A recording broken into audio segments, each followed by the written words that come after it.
Welcome to the characters we work with, where art imitates life, and the people who entertain us on TV are strikingly similar to those we work alongside every day.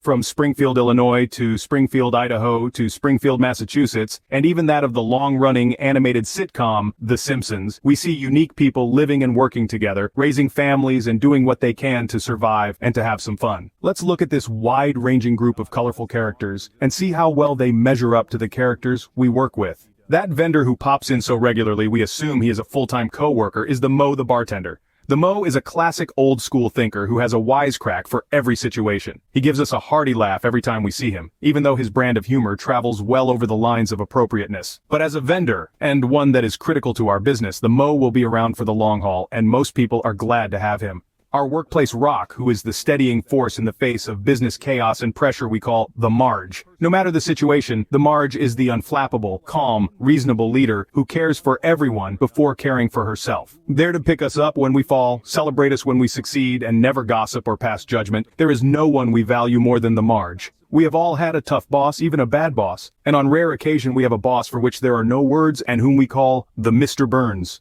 The Mr. Burns is sneaky, petty, and can be downright damaging to a career for those who do not get and stay on his good side. He wields his management power like Darth Vader wields a lightsaber, and while he will occasionally use his power for good, those moments are too rare to recall clearly. And thus we just keep out of the way and duck for cover when he comes through the office. You hear about an A player from days gone by called the Mrs. Kerr-Bahapel, who was up for many a promotion and led many high-profile projects. However, that is not the Mrs. Kerr-Bahapel you work with today. The current version checked out a long time ago and does just enough to get by, producing mediocre work that inspires no one. The Mrs. Kerr-Bahapel now lives as much for office gossip and drama as anything. You sense that she does not have much of a social life and thus feeds off of office ongoings, relationships, and politics to keep her interested in her work. We've all worked with some outrageously poor performers here and there, and perhaps the poorest of them we call the Homer Simpson. The Homer will mess up even the simplest tasks, provided he has paid attention enough to realize he has tasks to do. We think the Homer could be the one character that none of us have worked with. If you have, bless your heart for picking up what has to be a second job's worth of slack each day, and if you happen to work with him at a nuclear power plant, please warn the town, move at least 40 miles away, and invest in good life insurance.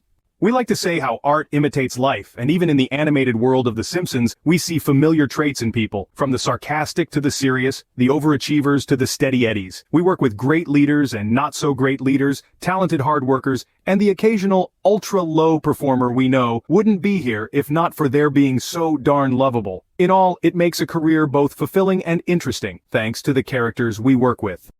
Thanks for watching. To see more of the characters we work with, stop by the CW3 blog section at careerion.com.